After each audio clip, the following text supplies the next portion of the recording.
Hi everyone, welcome back to Iggy's Toy Parade and Soldier Review. This is your host, Iggy. I hope all of you out there are doing okay. Florida's being hammered by Hurricane Ian right now.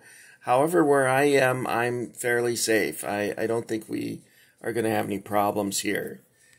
So with that, send out our prayers to the folks who got hammered on the Gulf Coast. And for those of you that are living in drought-stricken areas in the West, don't get jealous of us, because too much rain is not good either. So let's begin, guys. First up, I'm going to be talking about Ultimate Soldier and Forces of Valor vehicles. Our first one on the block today is a Panzer III by Ultimate Soldier. And this particular vehicle is a die-cast vehicle, and it's made by 21st Century Toys of a Panzer III. This vehicle was the backbone of the Africa Corps, and I got to be careful because there's something on this vehicle that really surprised me, and I don't want YouTube to cancel me. But there's actually the tactical symbol for the Africa Corps on the vehicle. And I'm going to pull out even more so that you can't see what part of that tactical symbol is.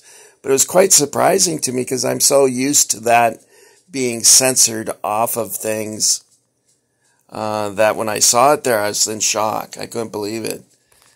But there you go. There's the Panzer III. And this did quite well in the desert for the... I didn't know that opened. Oh my God, I didn't know these hatches opened. I'm learning something new every day. This one looks like it. Yeah, these hatches open. Well, how do you like that? I never knew that. You gotta be careful of showing that symbol. You know how they are. They're more afraid of that symbol than they are of this tank. Anyway, we got some shadow going on there, so let's lift it up so we can get a good view of it. Look at that, guys. That's an awesome tank. Now, I didn't look up any details of the tank because I was sort of forced into making this video. I was concerned that we were going to be losing electricity before too much longer. So far, we're doing okay. That's an awesome tank. And that was Panzer III by Ultimate Soldier. Our next one on the block is a Panzer IV. And that's this one here. And this is also die-cast, so they have some weight to them. And this is made by Unimax Toys on their Forces of Valor line. By the way, when you see camouflage, look, it's camouflage, it's only a model. Sorry, Monty Python, sorry. They wouldn't paint the bottom of these, that's silly, but anyway. There you go. There's the Panzer IV with the short-barreled 75. See if we can get this into the light of day here. It's a finely detailed tank, as you can see. Remember the days when you could just walk into Target and pick one of these up? I miss those days. Now it's a big production to try and get some. You still can get these, but it's online and it's eBay and it's pay for shipping and all. Oh, God. Anyway, the golden days, the second golden days of toy soldiers is over now. It's been over for quite a while.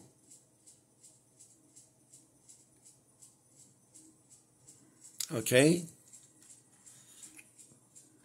And it had a coaxial machine gun here in the front. The driver would sit over here.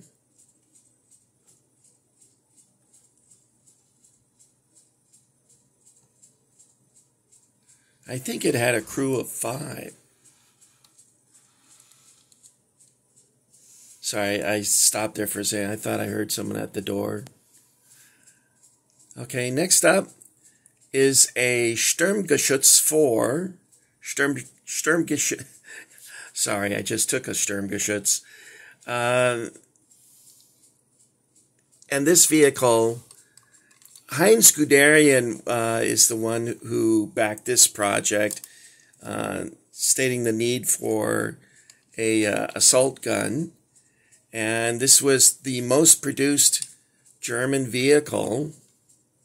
I think that's what I read. Or was that the Hanomag? You know, I can't find my notes. Anyway, I wrote notes on all this stuff so that I could give you guys accurate information.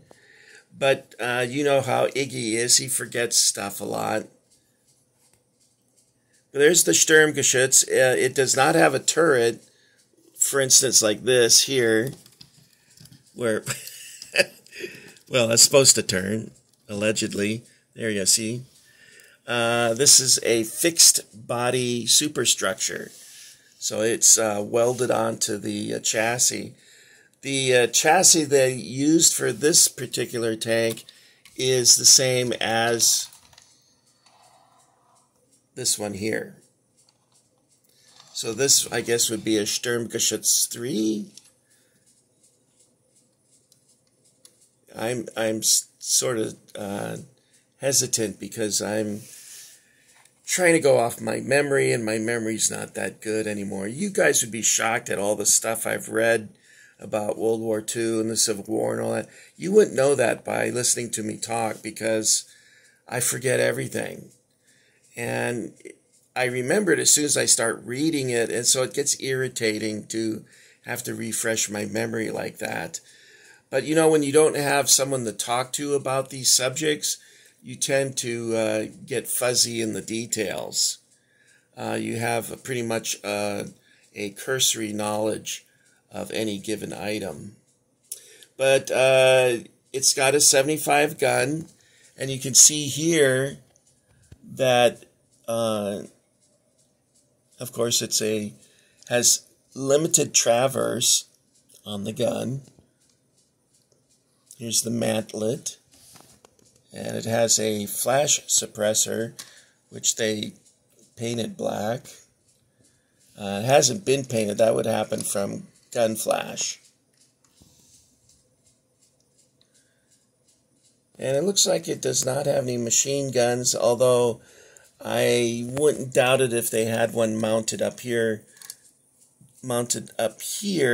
by the commander's hatch there. And the driver would enter here, machine gunner, commander, and loader. Next up is the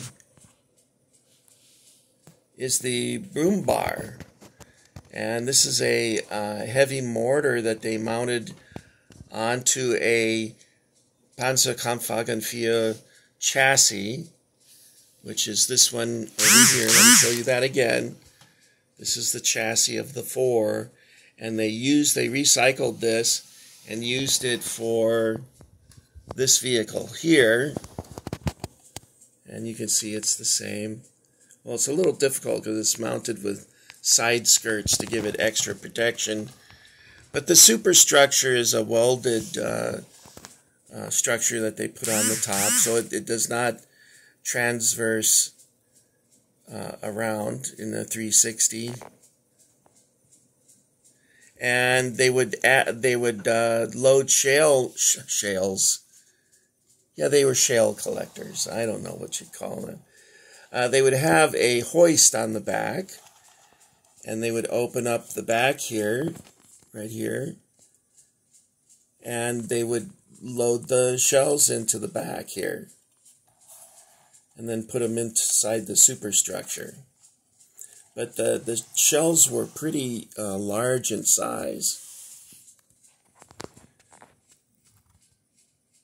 And we got that. You know, maybe in a note on the video I could add some details. I just wanted to get this video started before the power went out. Now, I'm not sure if the power is going to go out, but I didn't want to risk it. So this would be the an assault type of gun used for city fighting or urban fighting. And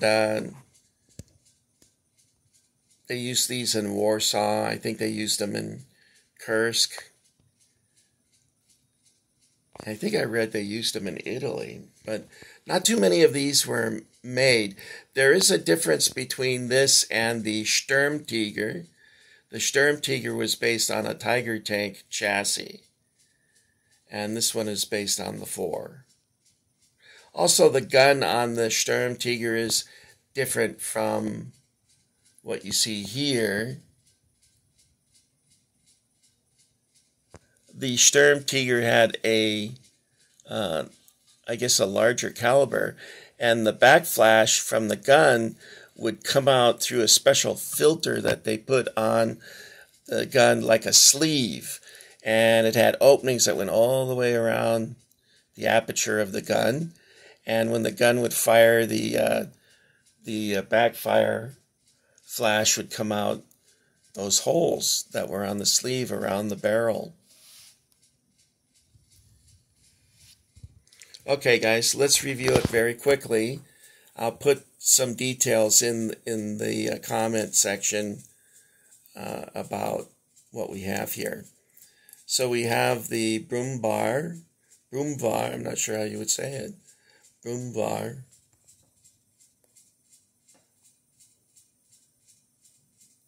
Okay, moving along. Sometimes this is known as a Stug. Some of you might like the 3 Stugas. Get out, I'm working. Or it's called a Sturmgeschütz. And that program was developed at the urging of Heinz Guderian. I'm not sure what happened to Heinz Guderian. He was not afraid to say no to Hitler, and that's why they wouldn't make him a field marshal. But at the end of the war, I guess he became somewhat of a kiss-ass because he was bought off with a estate in East Prussia. Of course, he was given the estate, and quickly thereafter, the Russians took it from him. So he sold his soul to the devil and had the profit that he made from that given to the Soviets. Here's the 4. And the 4 and the 3 were developed in the 1930s at the very early stages of tank development in Nazi Germany. I think it was like 1936, 1937, something like that. I gotta be careful that the tactical symbol isn't visible. I'm still surprised they put that on there.